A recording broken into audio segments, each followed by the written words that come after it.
Et pour commencer cette balade, je vous emmène en voiture dans une Panhard, une marque mythique et l'une des plus belles collections se trouve dans les Vosges. C'est une saga qui démarre par un son. Le son du moteur Pan-Pan, le surnom des automobiles Panhard.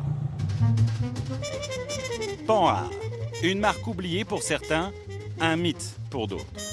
La berline 1954 sur l'anneau de Montlhéry, vitesse, esthétique, innovation, trois adjectifs qui ont fait la renommée d'une marque pionnière. En fait, la première marque automobile au monde, c'est Panhard. C'est la première marque du point de vue historique au monde, oui, en 1891. Aucune autre marque n'était encore créée.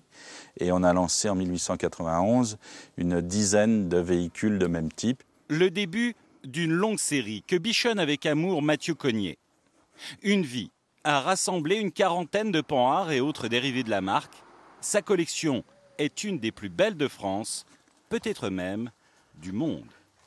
Eh bien, je vous présente ma petite dernière. C'est une Panhard, bien sûr, Gia, donc faite en Suisse par la société Gia, suivant les dessins de Michelotti.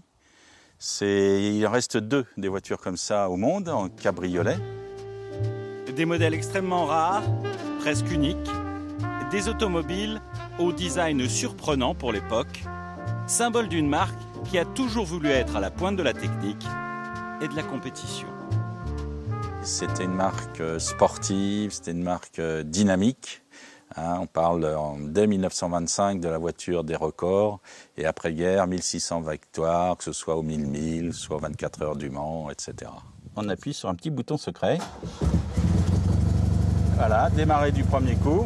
Une étoile m'a dit, 2 étoiles m'ont dit, connais-tu le pays du rêve? La Panhard, un trauma qui remonte à l'enfance pour Mathieu.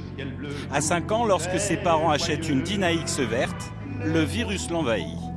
Le doigt étant mis dans l'engrenage, on s'intéresse de plus en plus à la mécanique, de plus en plus à l'histoire de la marque, de plus en plus à tous les modèles existants. Et puis, voilà, on se fait dévorer par cette passion. Mais je crois que dans tout homme, il y a une passion qui sommeille. Il faut juste la réveiller.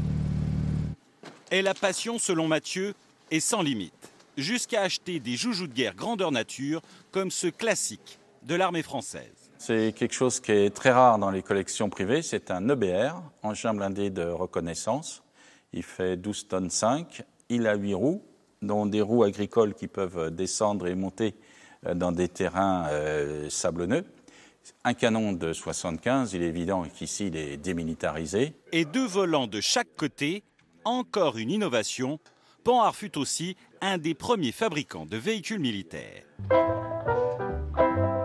1891-2016, la marque célébrera l'an prochain ses 125 ans. L'occasion d'un grand rassemblement international, car la passion Panhard est sans frontières. Des clubs existent en Italie, au Benelux comme aux États-Unis et entretiennent la légende d'une marque pourtant disparue en 1967.